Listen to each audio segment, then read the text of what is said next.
Estou muito feliz de estar aqui novamente. Fazia tempo que eu não vinha, né? Não venha é bom também, né? Não vinha nem na sexta e nem aos domingos também. Então tava com saudade também. E esse mês para mim e acho que para todos nós é um mês muito especial, né? Falar de família é algo muito bom, é algo muito edificante.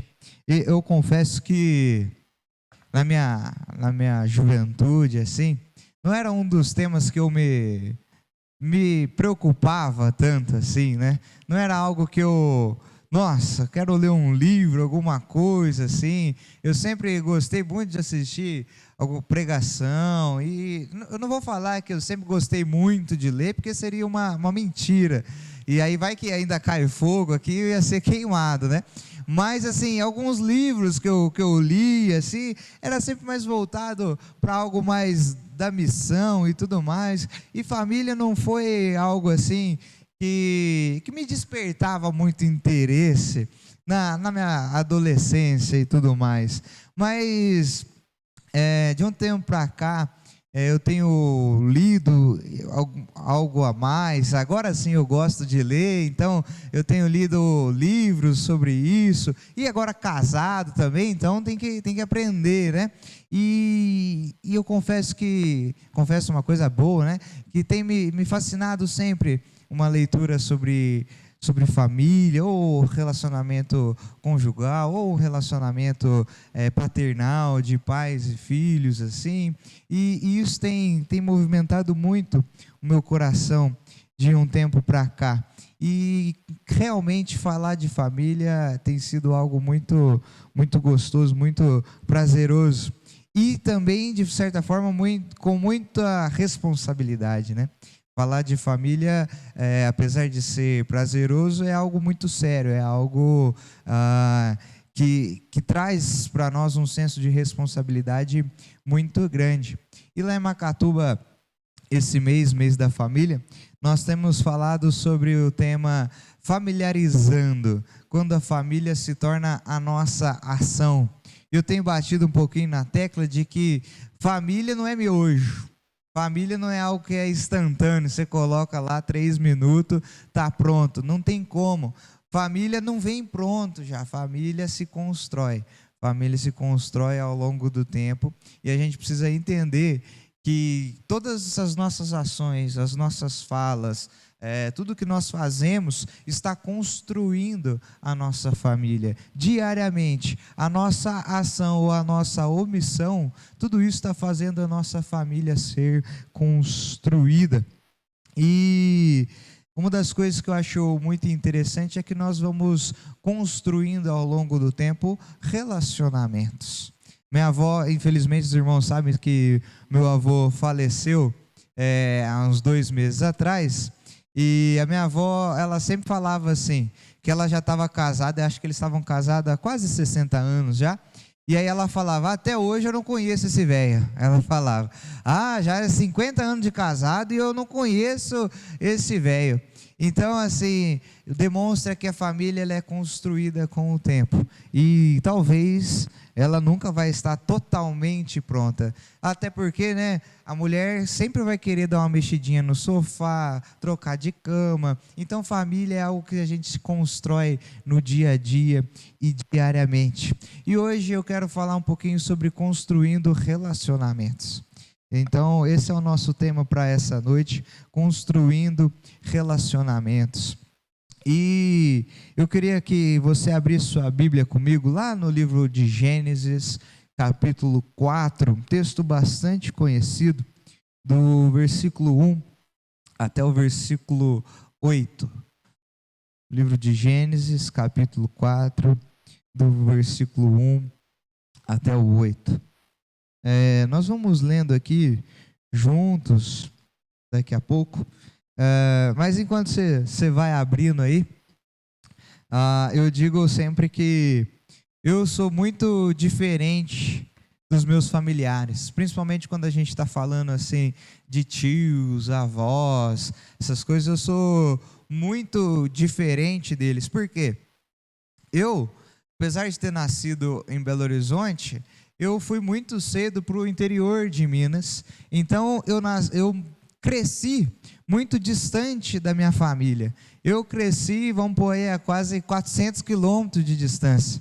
Eu era acostumado, sou acostumado, né, a ver os meus avós, os meus primos, assim, uma vez no ano, no máximo 2 vezes no ano, assim. Então, eu sou essa pessoa que eu cresci longe da família. Eu sou uma pessoa que cresceu, de certa forma, mudando de cidade. Como o meu pai é pastor, né, eu cresci em pelo menos 3 cidades diferentes, assim, e todas cidades do interior. E aí, quando a gente olha para a minha família, para os meus primos, meus tios e tudo mais, eles são pessoas de cidade grande, cresceram e viveram a vida inteira numa cidade só, em Belo Horizonte. Se você chegar lá na rua da minha avó, subir 300 metros, você vai estar numa tia minha. Se você subir mais uns 500 metros, você vai estar numa outra tia minha. Então eles sempre moraram pertíssimos uns dos outros, cresceram totalmente ali pertos, numa cidade grande, sem nunca ter mudado nem de casa. Não lembro nem de terem mudado de casa. Então, totalmente diferente. Obviamente que a minha cultura, os meus valores, a minha forma de vida, naturalmente ela é totalmente diferente deles, porque a forma que nós fomos criados foi totalmente diferente. E para a gente acentuar um pouquinho isso ainda, eu sou evangélico e todos os meus familiares são católicos. Então tem esses polos muito diferentes aí. E quando a gente olha aqui para essa história que nós vamos ler, história de Caim e Abel, uma história bastante conhecida na Bíblia, ela é uma história muito trágica de irmãos que tinham suas diferenças, irmãos que eram diferentes uns dos outros, mas vivem ali uma história bastante trágica, como nós conhecemos. Mas eu acredito que através dessa história nós podemos aprender a construir relacionamentos. E é isso que eu quero falar um pouquinho com você hoje, olhando para 3 coisas nesse texto. Em primeiro lugar, a família e as suas diferenças. O versículo 1 e 2, se você puder acompanhar comigo, ele diz assim: Adão teve relações com Eva, sua mulher, e ela engravidou e deu à luz Caim. Disse ela: com auxílio do Senhor, tive um filho homem. Voltou a dar à luz desta vez a Abel, irmão dele. Abel tornou-se pastor de ovelhas e Caim agricultor. Já logo no início do texto a gente começa a ver a família e as suas diferenças. Essa história de Caim e Abel é amplamente conhecida dentro e fora da igreja, né? E nós sabemos que Adão e Eva, após serem expulsos do jardim, eles começam então esse novo projeto o projeto que Deus já tinha dado para eles, né? Mas agora eles começam esse projeto que é de povoar a terra. Então começa aqui a primeira família, e obviamente que essa primeira família, que já sofria os efeitos da queda, que nós vemos aqui no capítulo anterior, no capítulo 3, ela não seria uma família perfeita. Mas é interessante a gente notar que logo no versículo 1, tem aqui uma oração de Eva, de agradecimento a Deus. Eva está se mostrando grata a Deus, com a bênção que lhe foi concedida do filho homem que ela teve. E como muito oportunamente a Alze falou aqui dos pais e dos filhos, nós temos aqui uma lição muito grande nesse texto, que os filhos são bênção do Senhor, mesmo que posteriormente eles façam escolhas ruins na sua vida. Nós vemos aqui, nós vamos ver um pouquinho mais para frente, que Caim faz escolhas ruins, para dizer o mínimo, na vida dele. Mas o texto faz questão de nos mostrar no versículo 1 que Eva engravidou, deu à luz a Caim E disse ela: com auxílio do Senhor, tive um filho homem. Caim até o nome dele, essa demonstração aí de agradecimento a Deus, e ela faz esse agradecimento a Deus. Então, muitas vezes, a gente não, que eu ainda não tenho filhos, né? Apesar do que eu fico meio bravo com a roupa de vez em quando, pastor, mas eu não tenho filhos, né? Tudo bem.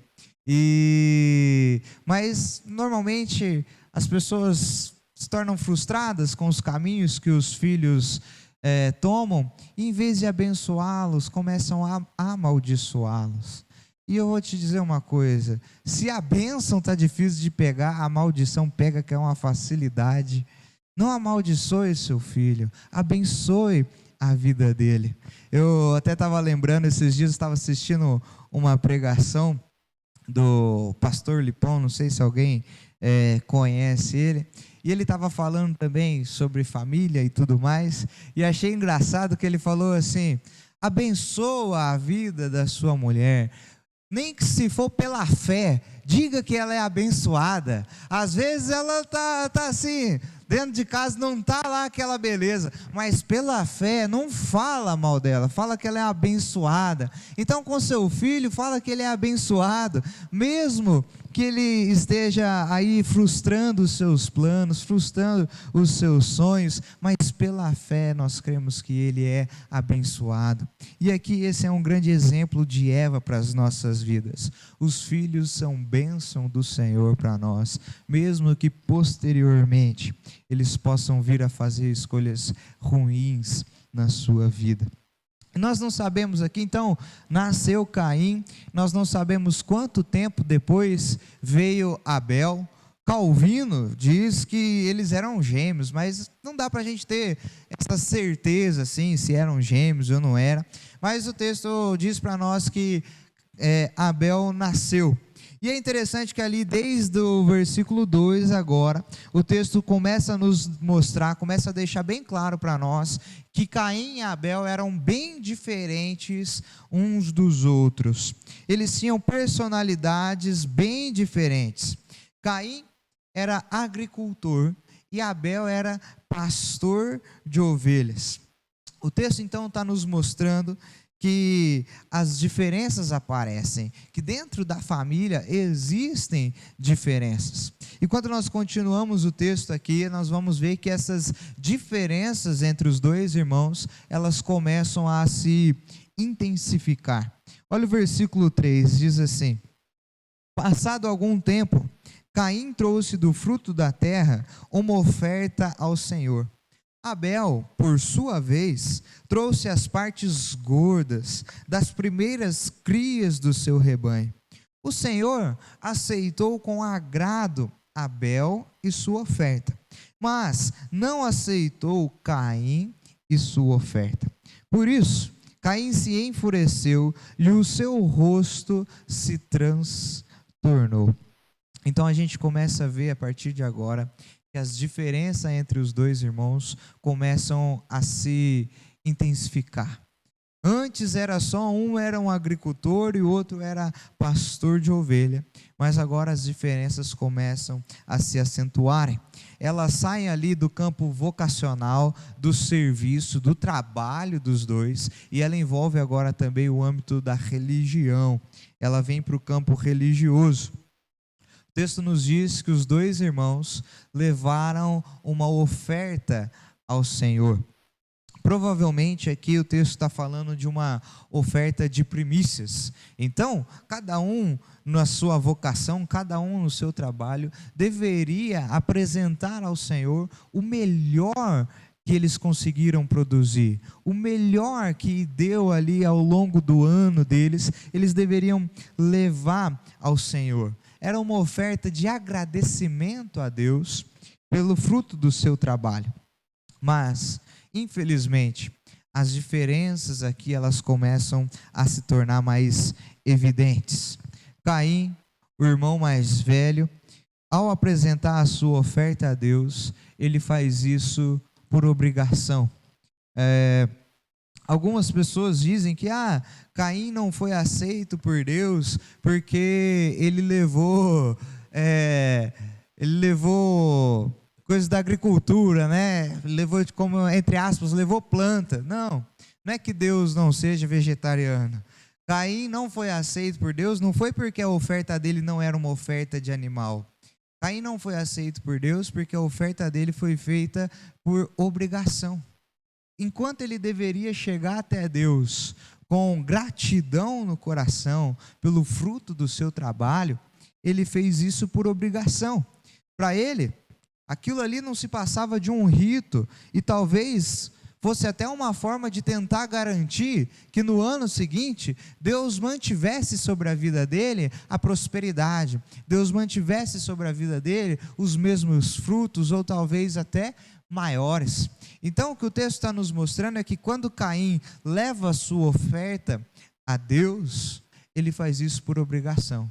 Ele faz isso como apenas um ritual, ou talvez até uma maneira de tentar barganhar com Deus. Caim chega para Deus e oferece algo apenas para que Deus pudesse continuar o abençoando, o fazendo prosperar.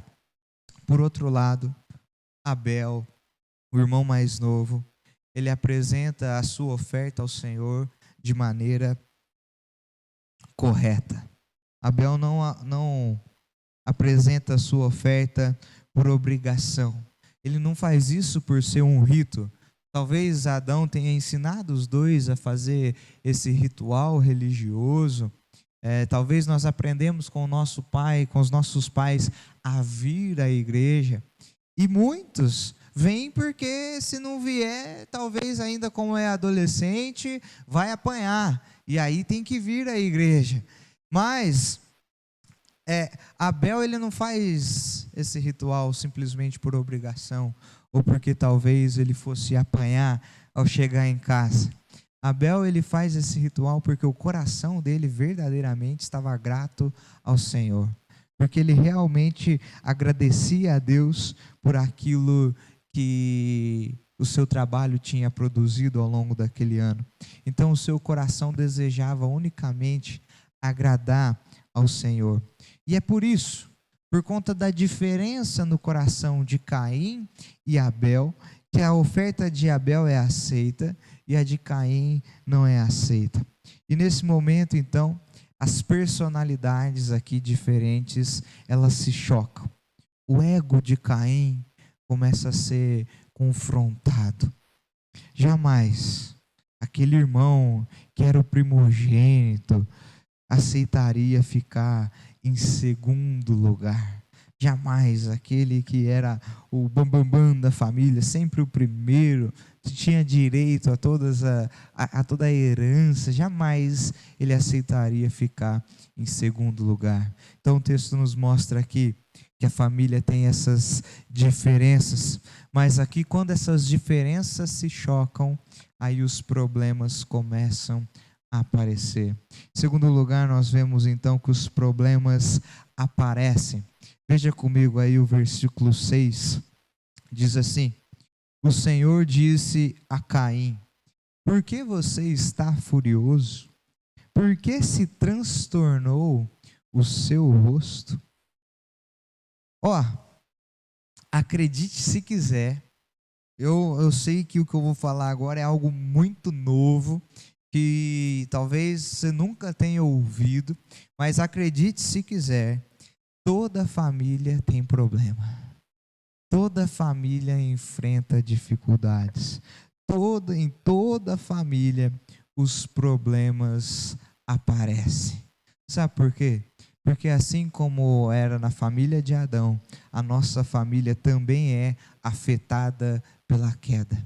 A imagem de Deus em nós foi deturpada, porque nós somos humanos, nós somos passíveis de sentir inveja daquele irmão que está mais bem sucedido. Nós somos passíveis de sentir raiva quando nós não somos aceitos ou achamos que não somos aceitos pelos nossos pais ou pelos nossos familiares. E nós tendemos, porque nós somos humanos, nós tendemos a celebrar muito mais a nossa vitória, Nós tendemos a torcer muito mais por nós mesmos do que até mesmo, muitas vezes, pelo nosso cônjuge. Os irmãos sabem, não devia falar muito não, mas agora já comecei. Eu e a Elô estamos tentando comprar uma casa.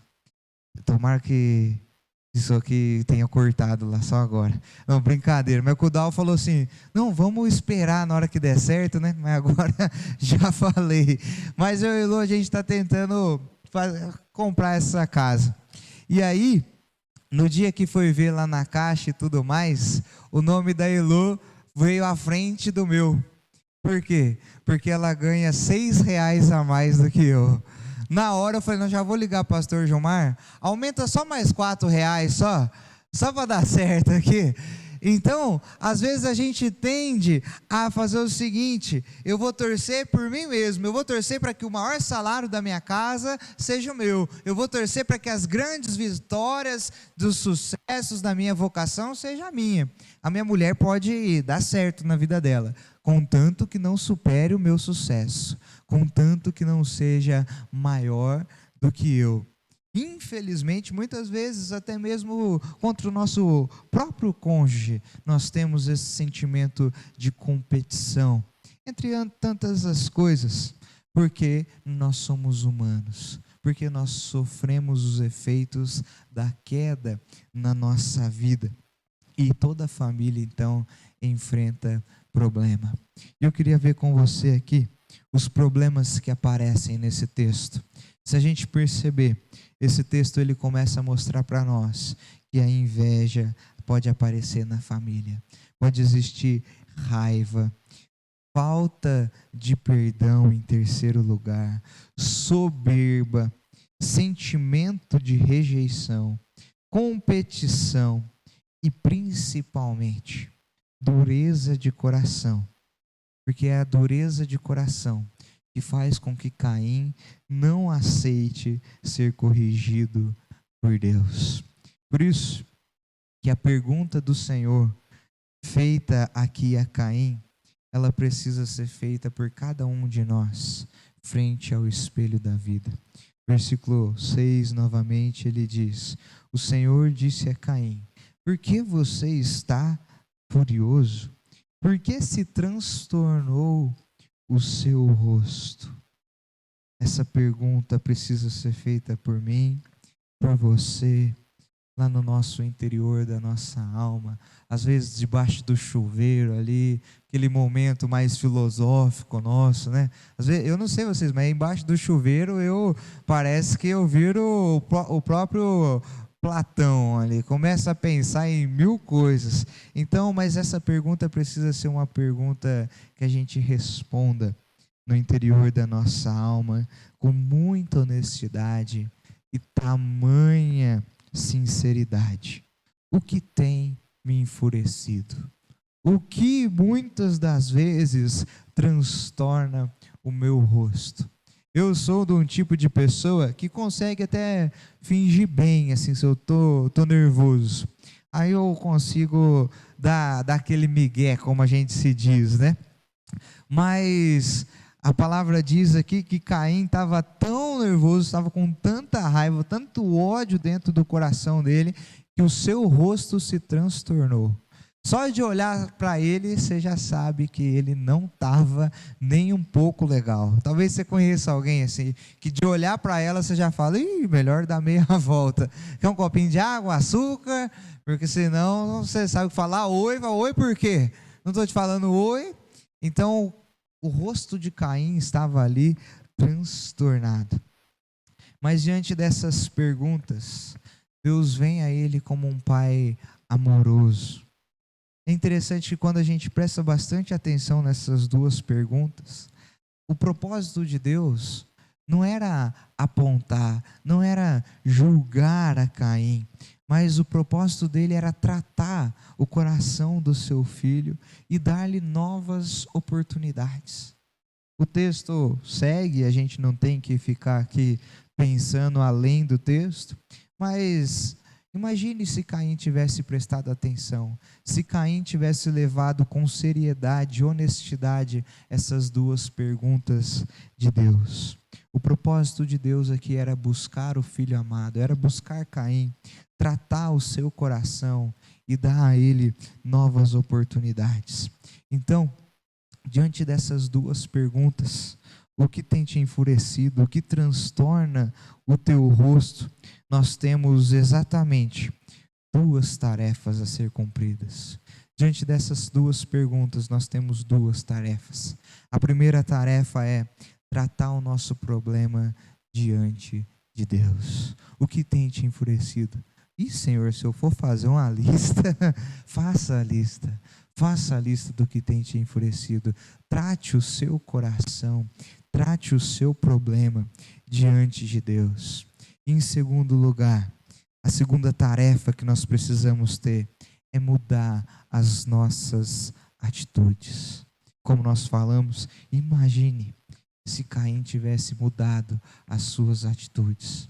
Então, a segunda tarefa que nós temos diante dessas duas perguntas é ter uma mudança de atitude. O que Deus queria para a vida de Caim era tratar os seus problemas. E por isso, nós precisamos esquecer o que o outro fez, o que o outro fez, mas pensar no que eu posso fazer, o que eu posso mudar.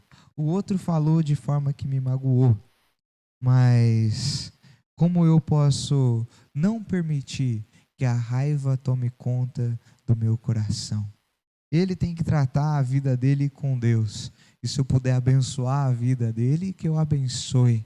Mas eu preciso tratar os meus problemas diante de Deus e mudar as minhas atitudes. Não permitir que a inveja, que a raiva, que a soberba, qualquer outro tipo de sentimento tome conta do nosso coração. Porque senão, em terceiro lugar aqui nesse texto, problemas não tratados causam consequências eternas. Grave isso. Problemas não tratados causam consequências eternas. Para a gente terminar, o versículo 7 e 8 diz assim: se você fizer o bem, não será aceito, mas se não o fizer, saiba que o pecado o ameaça a porta. Ele deseja conquistá-lo, mas você deve dominá-lo. Disse, porém, Caim a Abel, a seu irmão Abel: vamos para o campo. Quando estavam lá, Caim atacou seu irmão Abel e o matou. Veja, problemas não tratados causam consequências eternas. A vontade de Deus, como nós falamos, era tratar, era cuidar, era transformar o coração de Caim. E há aqui nesse texto um imenso aviso para nós, que serve para a nossa vida em todos os momentos. Eu até digo assim, se você puder aí, se você tiver com a sua Bíblia e quiser marcar esse versículo, marque aí, porque ele tem um aviso para nós gigantesco. Talvez a gente poderia colocar até na porta do nosso quarto, na porta da nossa casa. Tem um aviso para nós nesse texto muito impactante. Deus diz assim: saiba que o pecado o ameaça a porta. Saiba que o pecado o ameaça a porta.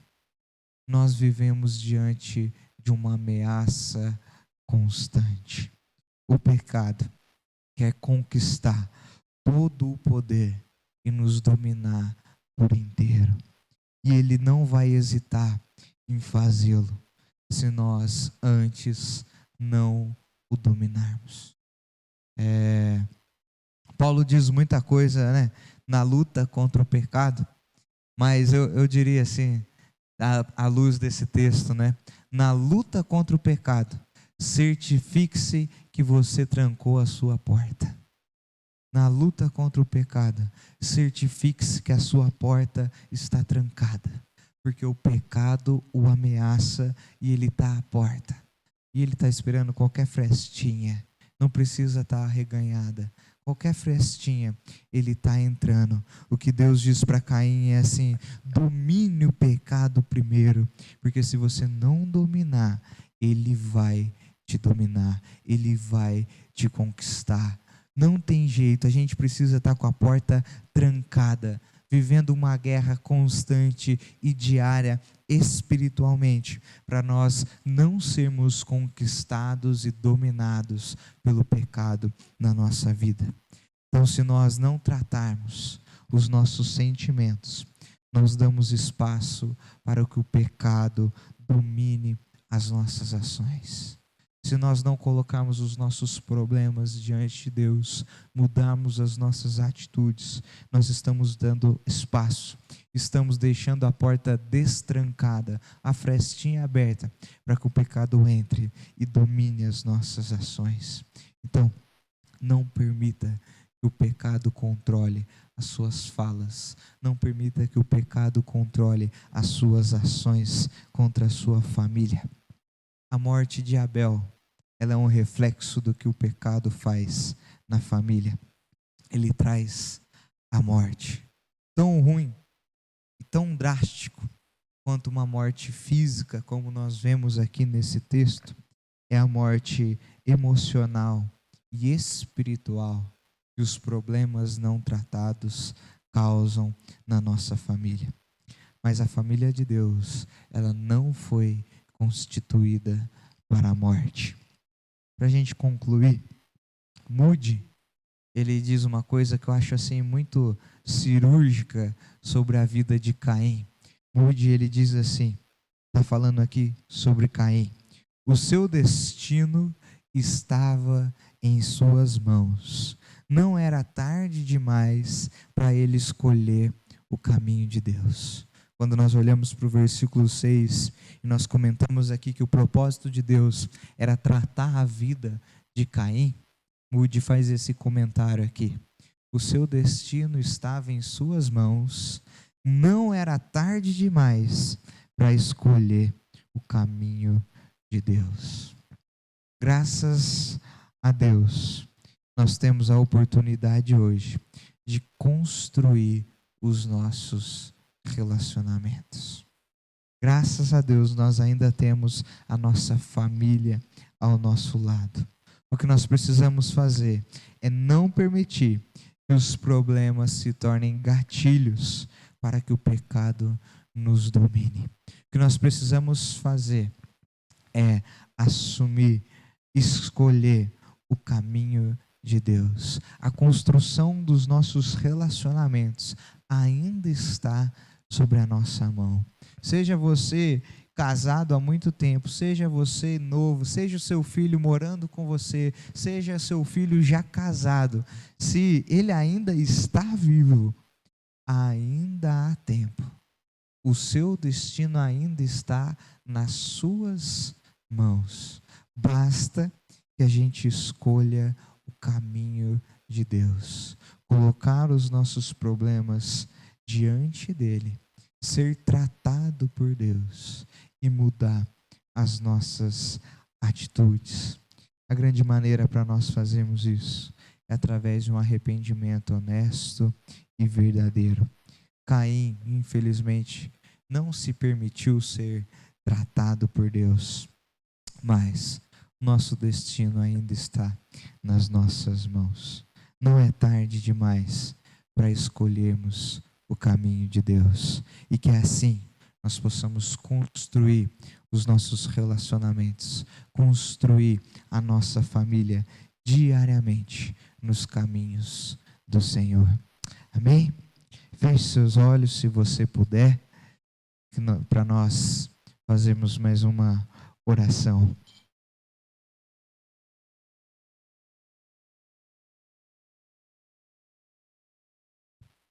Senhor Deus, Santo e amado Pai, nós rogamos ao Senhor que a Tua presença seja constante na nossa vida e da nossa família, Pai. Em nome de Jesus, se na família de qualquer um que está nos ouvindo, ou que nos assistirá posteriormente, ou está presente aqui, se as diferenças se têm se acentuado, Pai, ou já se acentuaram, e tem causado problemas dentro da nossa casa, Pai. Ensina-nos, Deus, a ter um coração humilde.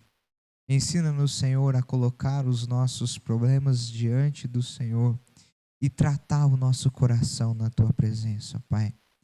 Para que nós possamos assumir novas posturas, Senhor. Para que nós possamos viver um novo tempo, Pai. Como já foi dito aqui, ainda é tempo, Senhor. E nós não podemos deixar de perseverar, seja na oração pelos nossos filhos, ó Pai, seja, Senhor, no amor do nosso lar, no amor conjugal, ó Pai, nós não podemos deixar de perseverar, Senhor. E nós pedimos ao Senhor, ó Pai, que ao tratarmos a nossa vida, ao tratarmos a nossa família, não seja tarde demais, ó Pai. Que nós possamos escolher o Teu caminho, que nós possamos escolher, ó Deus, a oportunidade de nova vida, de restauração que o Senhor tem nos dado, ó Pai. E que assim, diariamente, nós possamos construir relacionamentos, ó Pai. Por mais que esses relacionamentos, alguns estejam quebrados, ó Deus, em nome de Jesus, que nós possamos construir novos relacionamentos, ó Deus, pela Tua presença na nossa vida, ó Deus. Assim que nós oramos, agradecemos ao Senhor pela Tua palavra, pelo Senhor falar aos nossos corações e pedimos ao Senhor que nos dê força para que possamos nos arrepender diariamente, Deus, e sermos humildes para tomarmos novos caminhos, ó Pai. Em nome de Jesus que nós oramos. Amém.